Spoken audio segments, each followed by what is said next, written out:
first slide I need to start off with. I think you need to have realistic expectations of what angel investing is going to do for you. Step number one, remember, it's an illiquid asset class. It's okay to buy the shares, but if you want to sell them, to be able to find someone who's willing to buy them is going to be exceptionally hard. You need to have, and you talk about asset allocation, this needs to be a bucket where you're willing to look for 5 years, 8 years, especially because this is India and it's an immature ecosystem, it's likely to be much longer. So this is money you should be willing to put away and forget about it. It's the nature of the beast. Startups are designed in such a way that they're low-cost experiments so that the entire ecosystem learns as a result of some of these failures. It's every month, what's happened? You said you were going to get 10. Effectively, you'll start behaving like a VC, and you don't want to do that. It's called a non-correlated asset class, so that you're diversifying, so that no matter what happens to gold prices, no matter what happens to the Sensex, this is an asset class which will do well on its own. Realistic expectations, like I said. I think the big problem with the angel investing is the hype. There's so much hype around the startup space. And unfortunately, guess who pays for all these press releases which you read about in the newspapers? It's always the VCs. And therefore, you're only going to read about all the guys who do well and, who give you a 10x return and stuff like that. And that's not the reality. And no one ever wants to talk about the failures. But of course, it's cool to be an angel investor, right? Great new world out there. You have all these new opportunities. So just to put things back, why do angel investors invest? I'll talk about my own reasons, but here there are. The first one is for their own benefit. And if you read this, it says to make money, that's the hope, to have fun, and it is fun, talking to other smart people and smart entrepreneurs. This young new entrepreneur will respect you because guess what? You've been a CFO in a company, so that works well. And I think equally importantly, it's when you identify, when I tell people I'm an IVF doctor, people find that interesting. When you tell people I'm an angel investor, trust me, their eyes light up. Someone who's going to sign a check. And for the benefit of the world, and I think that's important, whether you like it or not, at some point money stops carrying as much value as it did. I'm not saying it's not important, it's a valuable scorecard. But beyond a particular point, you want to think, what can I do for other people, whether it's healthcare, whether it's education. As Dr. Saab said, what can we do to improve lung health? He doesn't make any money from that. But I think we all want to create an impact. And this is what I call the legacy virtues. At some point, especially when you cross 40, you're going to think, what do I want to be remembered for when I'm dead and gone? And angel investing gives you that opportunity to do that. We've all heard the pros, returns in multiples possible, that here's an entrepreneur who can benefit because of your expertise. But the one thing I really like about it is gets you a chance to talk to young, smart, ambitious people. The moment you cross 50, let me tell you one thing. All you're doing, and especially when you're a 50-plus doctor, all doctors get together and gripe and bitch and complain. Patients don't care about doctors anymore. The government is so doctor unfriendly. People crib about this, the management. I'm sure everyone who's over 50 talks about when we were young, how hard we used to work, and now this young generation doesn't understand anything at all, right? So I think this is a chance, and if you remember that you're the average of the 5 people you hang out with, if you hang out with young, enthusiastic, ambitious people, some of that optimism has to rub off onto you, and it's definitely worth doing. That's why I said it's interesting and educational. But it's not just hanging out with other entrepreneurs. It's also talking to angel investors, other people who are ahead in their journey, other people who are kind of starting their journey. What have you learned? What do you understand? It's honestly a great way of learning about the world. So here's my story of how I moved on. I'm still an IVF specialist. It's a great job. You get women pregnant, and you get paid for doing that, so how can you complain?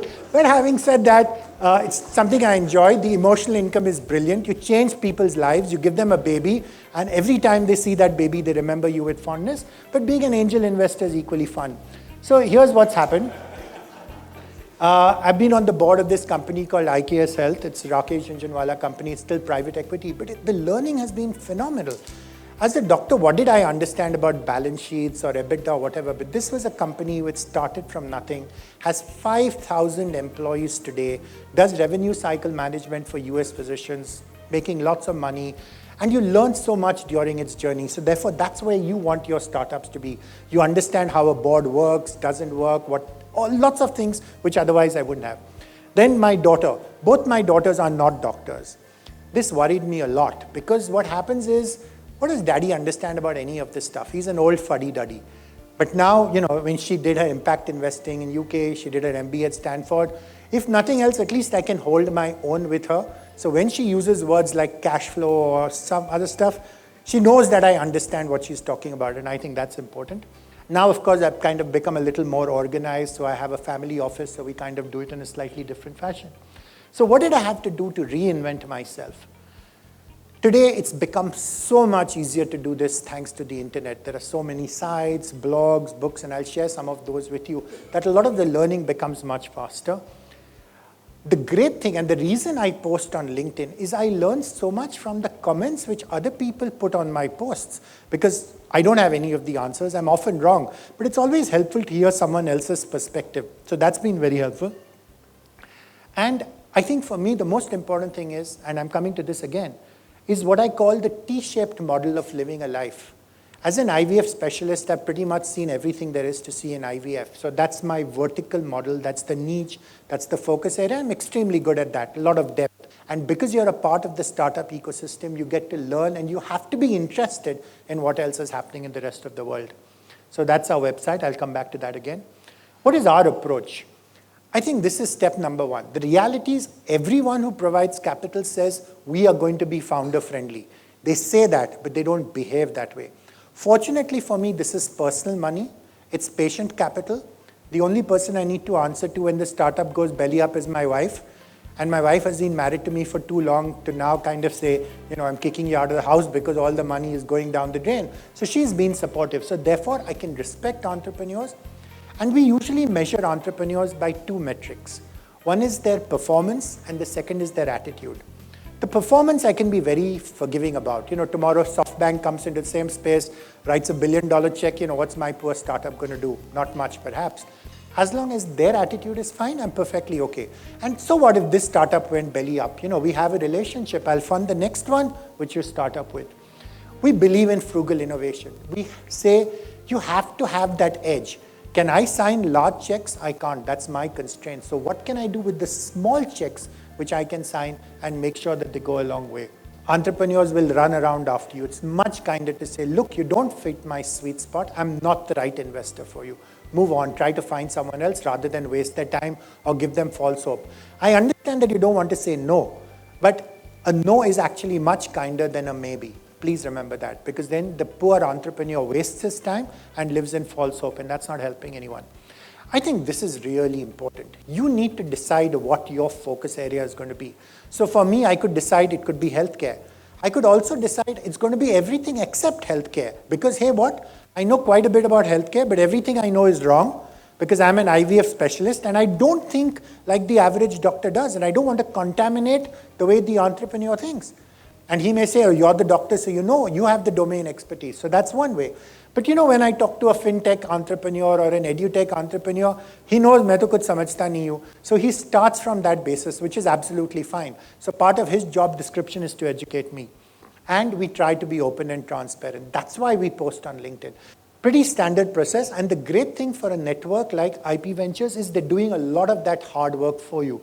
They're doing the negotiation, they have a due diligence checklist which they're carrying out. They're doing the negotiation so that at the end of the day, you have a defined term sheet which is friendly, hopefully for the founder much more so than just for the investors. What about the funding?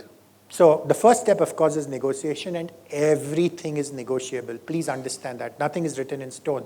The first number is just a starting point so that you can go ahead. Valuation is a sticky area.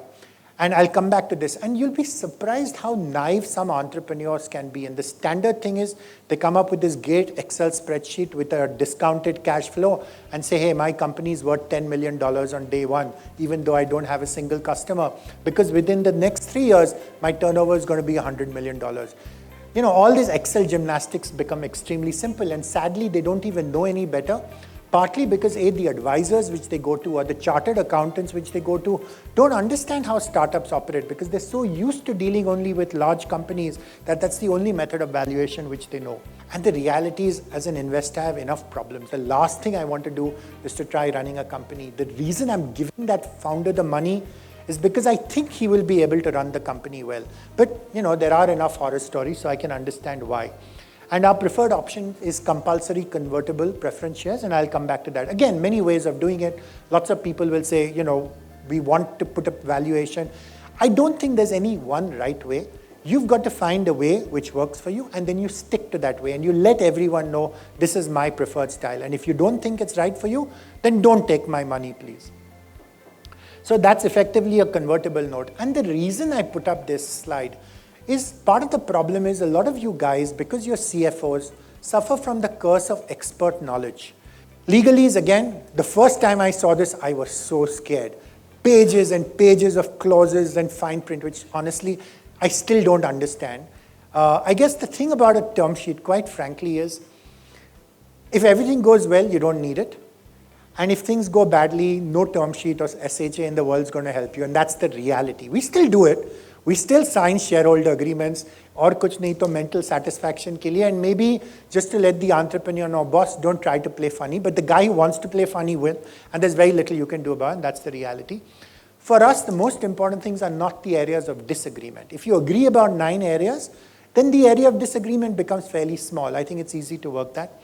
Very good idea to use standard templates. Please don't insert founder-unfriendly causes like compulsory buyback and stuff like that. I don't think that's fair on the entrepreneur at all, because how does he know where he is going to be 5 years down the road? I don't know where he's going to be, so it's not really fair to pressurize him into doing that. Everyone has this hockey stick curve, pretty much in 5 years we'll do this, doesn't make any sense. No competition. People are very, very happy about, this is so cool, no one's done it. No competition only means 2 things. Either there is no market for it, which is why there is no competition, or you haven't even bothered to do your homework properly, that you don't even know what the competition is. There's always competition. And the default is the existing inertia of the customer. None of that is going to change. I worry about founders who don't have skin in the game. Hey, this is what I want. This is how much I want you to give me. What have you done in order to show me that you care about what the outcome is going to be? And the reason I know all this is I've burnt my fingers. I've made lots of mistakes the hard way. I'm very forgiving when I make mistakes, provided I don't repeat the same mistakes. So make a mistake, learn from it, move on. You'll make new mistakes every day. That's okay. I'm fine with that. I'm perfectly okay when an entrepreneur answers my question by saying, I don't know, I will find out, and I will get back to you. But someone who bluffs me, that I strongly object to, because you're going to bluff me today, you're going to continue doing that. So I'm not going to stand for that. I think this is important. On a card, we say we look for 3 things. We look for integrity, we look for curiosity, and we look for humility.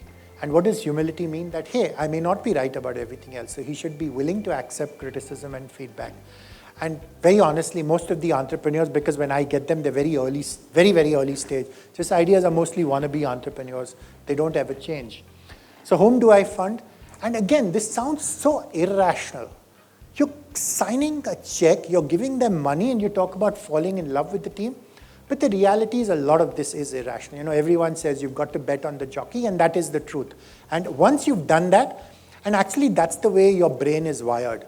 You have a reptilian brain and you have a cortex. But your reptilian brain, your limbic system, which is where the emotions come from, will kick in far faster than your cortex will. So the reality is you will use your emotions to make a spot decision, and then you will use your cortex to justify that decision. For us, paying customers, now please understand, these are my rules. I can break them, I can bend them. This is what my comfort level is. But we do bend them and break them all the time. So if we find an entrepreneur who's brilliant, doesn't have paying customers, we will say, fine, we'll sign a check, but we'll change the valuation, for example. But it's useful. Paying customers for me is very helpful because he's proven product market fit. One thing is they understand the value of money because they've gone through a lot of money, burnt a lot of cash in their first startup. So the second time around, they're going to be much more careful. The second reason is they know they may not get a third chance. So they're grateful at least for the second chance.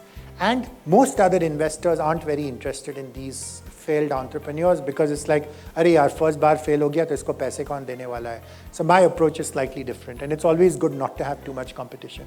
Women entrepreneurs, 100%.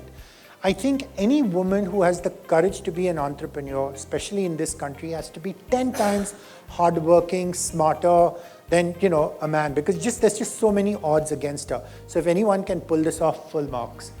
My soft corner is for social impact investing.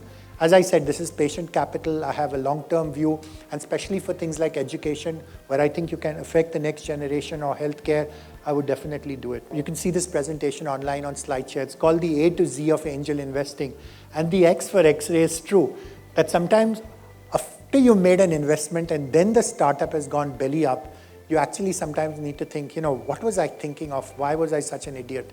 But as we all know, hindsight is 20/20. You will, like I said, make mistakes. The important thing is to learn from mistakes, so that especially when you're in a group, other people will say, this was what the fate of that particular company was, which is why it might not be a good idea. Signing the check is the easy bit. It's after you sign the check, that's when the real hard work starts. You have to be actively engaged. This is not something where you can say, sign the check and then leave it alone. And really, if you're going to be doing that, then I think you're better off putting your money in a fixed deposit rather than in a startup. Because if you're actively engaged, the chances of that startup doing well actually increase significantly because you're providing additional value more than the check. We do ask for monthly MISs. We keep track on, have you paid your taxes? Is your paperwork filed? Is your accounting on stuff? These are often things entrepreneurs overlook because they're so deep in the trenches worrying about what to do, and that's part of our job to provide the oversight. We introduce them to other investors, to customers, to other founders. But one thing we're also sure of, you do all this and you think you can manage for yourself, great. Your company, you run it. I'm not going to interfere. It's in our interest to make sure that you don't go belly up. That's a list of some of our investments. I think the most important thing an angel investor can do is support your startups. And I think it's important that you don't spend all the money. And no matter what you do, your startup is going to run out of money. I can guarantee you that even before you sign the first check. They will need bridge rounds, follow-on rounds, whatever else. And if they need a bridge round and you give it, that's very valuable because you've actually proven to be a savior. They will respect you and trust you much more. And for a follow-on round, if you're willing to sign a second check, then the new investors are much more confident. Ye company achhi to hogi. That's why he knows. These are all valuable signaling mechanisms. Be available and accessible. Entrepreneurs don't like reaching out for help. Let me tell you that. They think they're Superman. I know everything. I can fix all this. Why do I need to go? But when they're in trouble and they need the help, then make sure you're available for them. Again, introduce them to customers, investors.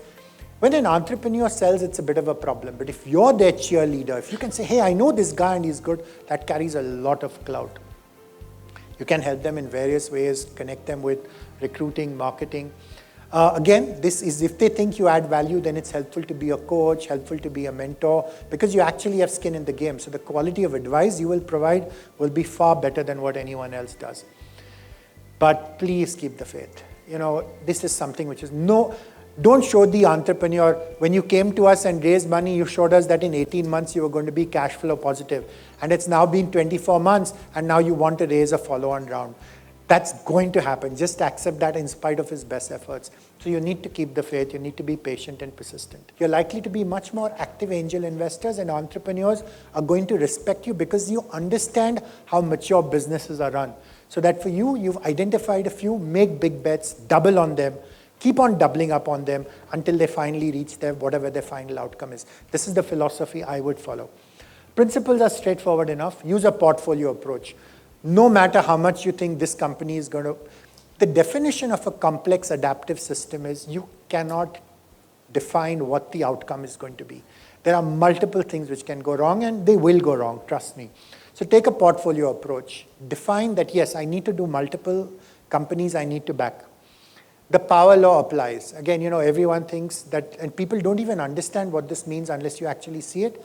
But the reality is that 90% of your returns are going to come from 10% of your companies. But the trouble is, in advance, you don't know which those 10% are going to be.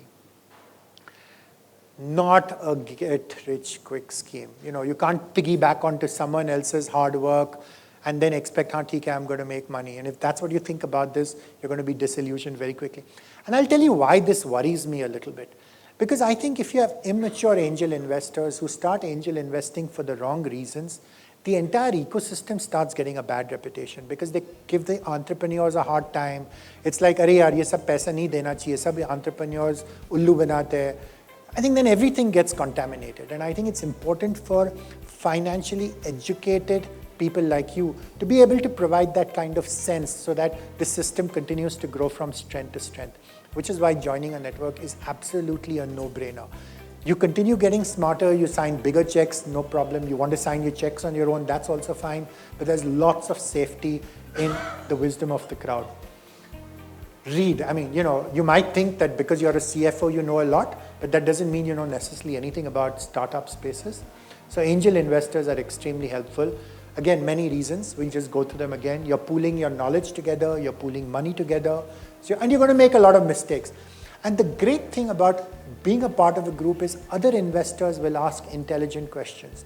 And you'll learn so much from those intelligent questions. And you'll learn how the entrepreneur responds to those questions. And that will make you incrementally smarter.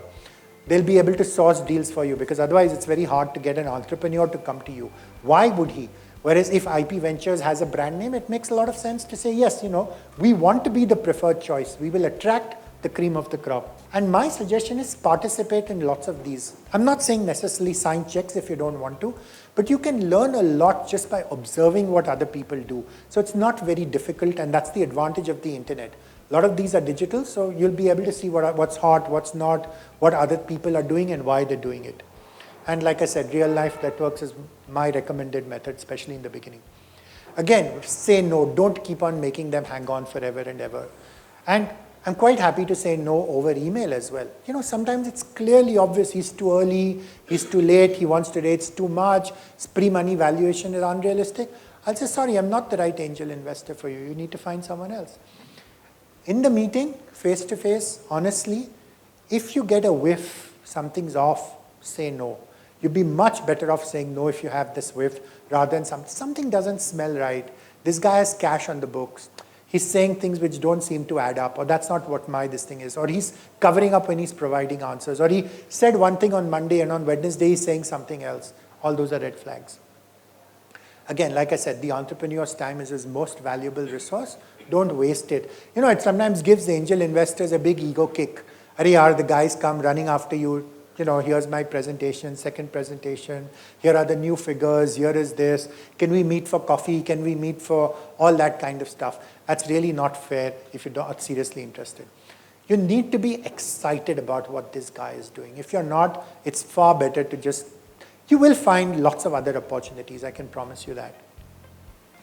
Don't have this fear of missing out. It doesn't matter. There will always be other deals.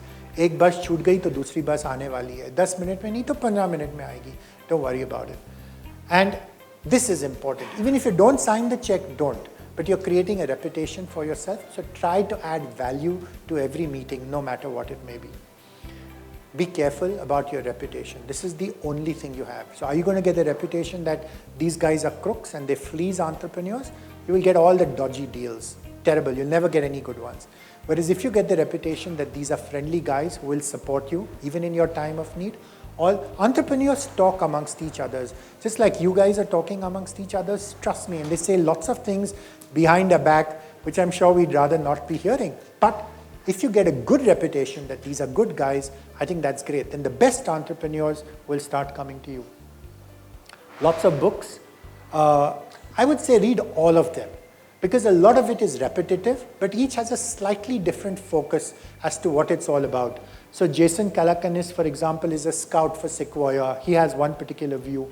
Angel investing was much older. Again, different stuff. What every angel investor wants you to know is a book you should actually give to every entrepreneur you write a check for. Because at least the entrepreneur understands what your worldview is. I think it's great because it gets you an opportunity to meet other entrepreneurs, meet other investors like you guys, and this is great. Otherwise, as an IVF doctor, I'm locked in my clinic. I do a good job, but I see patients one-on-one, and the number of patients I see starts getting limited, whereas here, effectively, you can talk to everyone and anyone. And I think it's important to spend time on creating a good reputation for yourself, because this is the only thing which will actually help. And I think this for me is extremely important. I think I enjoy learning about new stuff. And if there's so much stuff I don't know, it's just amazing. And here you have a shortcut, and before you sign a check, the entrepreneur will educate you. But the one thing I ask is entrepreneurs, please suggest one book which you would think I should read, which will be like a primer. So at least I understand the banking industry. I understand insurtech. I understand what it is. Have realistic expectation. Your money is not going to double. If it does, count your blessings, but most of the time it's not. This is fun if you're willing to do it. If you're willing to get your hands dirty and someone calls you and you come into the office, in one sense it's fun because he's asked you for help, but you don't actually have to do the work yourself. You're just telling him what needs to be done. Don't micromanage. He has his own ideas. He has the right to have his own ideas. This is his company. All you can do is say guideposts. Say, this is what I don't think you should be doing this, but allow him to make his own mistakes. He needs to make his own mistakes to learn. Play to your strengths is extremely important. And I think this is the one thing an angel investor should really care about, is his reputation. Because this is the one thing which will remain with you. And this actually starts either becoming a negative vicious cycle or it becomes a positive virtuous cycle. And if you get that reputation that, hey, I'm a good guy, even when the entrepreneur lost money, I did not beat up on him, I did not give him a hard time, I took it in my stride. I think entrepreneurs will talk about that and you'll get the reputation. And the first question he's going to ask him is, who should I go for investment? And if he recommends your name, you've already got an edge because you're the first choice of contact. So then the valuations you're going to get, the kind of deal flow is going to be far better than anyone else will. Breakups will happen, shit will happen, trust me. And I think this is why it's important that you need to define clearly for yourself when an entrepreneur, and I will tell you one thing, the best entrepreneurs always have choices. There is no reason for them to come running after you. A good entrepreneur, there'll be lots of people running after him. And the question you need to ask yourself is, what does IP Ventures stand for? What's my brand? And returns take even longer. This is something, you will make mistakes, lots of them. Again, don't overestimate your ability. We all think we can identify patterns, but a lot of these patterns are often wrong. Startups are complex, the future unpredictable, startups are very fragile, and no matter what you try doing, 50 different things can happen within the startup. Founders may fight with each other, they may not be able to get good team members, the technology may become outdated, the server may crash, 50 different things, you can't predict any of that stuff. And as I said before, don't sign anything for the first 1 year if you don't want to. You kind of say, I'm never going to invest anymore, so you don't want that to happen. This is not a 100-meter sprint. It's a marathon. Take your time, and the slower you do it, the better it is for you. And this, I think, is really important. Investing is one of the few professions where you will keep on improving until the day you die. And that's not true for an athlete. It's not true for Roger Federer, for example. But you know what? As an angel investor, simply because you've seen so much, you're likely to be far better than someone who's not seen anything at all. So that's an advantage. Again, this is something else I need to say. A big problem in the startup ecosystem in India today is it's still very immature. And the reality is there are parasites and their predators who will take advantage of the fact that lots of entrepreneurs don't know what they're doing. So lots of these things, I don't want to go into detail, but because of this, there's lots of them have hidden agendas, there's lots of mis-selling and hype, so don't get carried away. And these come in all shapes and sizes. Some call themselves incubators, some call themselves angel networks, some call themselves bankers, deal makers, all kinds of things. So it doesn't matter what you label yourself as. So every investment is a marriage. And if you're not willing to get married, don't sign the check. Honestly, this is not a one-night stand. This is not a quick fling. This is not a girlfriend. This is something hopefully you want to spend the next 10 years with. So what advice, if you're being an angel investor, I think it's not just what advice I'm giving you. I think it's the same advice you need to give your entrepreneurs. Your entrepreneurs are typically much younger, much more immature, haven't seen as much of the world as you have. Lots of confusion about all this stuff. Again, I don't care about ideas at all. Usually my ideas, I think, are often better than some of the ideas these entrepreneurs. I'm happy to give them my ideas in exchange for theirs. But I tell entrepreneurs, the best thing is to generate lots of ideas. The more the ideas you generate, the more you'll realize how bad some of your original ideas were. And don't worry about someone's going to steal your idea and you want an ND, and really none of that works. To convince the customer that you actually have a great idea is going to be so hard that no one's really going to be able to this thing. And investors can be extremely valuable. Because they've invested before, they will provide you with a lot of useful criticism, which otherwise you may not have realized. They will help you polish and improve your idea. So it's worth talking to lots of investors. And the reality is different angels will come in different shapes. Some angels will sign only one check in their entire lifetime because they understand a particular industry. They had a junior who decided, hey, I want to start a company. I says, yes, you're a great guy. Here's my money. Go take it. And they'll never sign another check. But that's great for that particular entrepreneur. And there are other angel investors who will take a spray and pray approach. Doesn't matter, come in all shapes and sizes. I think this is important because just because you put the name angel investor doesn't mean anything. So one question as an entrepreneur you need to ask is, when did you sign your last check? And you know what, if you signed your last check 5 years ago, okay, thank you very much, but maybe I need to find someone else. And just like we as founders do our due diligence on entrepreneurs, I think it's important for entrepreneurs to do their due diligence on investors as well. And can anyone identify which jockey is going to win? No, forget it. I'm just kidding. So here are some of the books which we suggest for entrepreneurs. And it's very helpful for me. Every time an entrepreneur sends me an email, I send him this list back. And after a week, I can figure out, has this guy bothered to read the book or not bothered to read the book? And if he's not even bothered to read the book, and I'm not telling him to read the book for my benefit, I'm telling him to read the book for his benefit, because he will understand how to read his startup better. And if he's not even willing to take that seriously, then as far as I'm concerned, after I've given the check, then why will he ever bother to listen to any advice which I'm going to give him? I think as a doctor, one of the things we are taught is to learn to be empathetic towards patients because they're suffering. And quite frankly, a lot of entrepreneurs are suffering as well.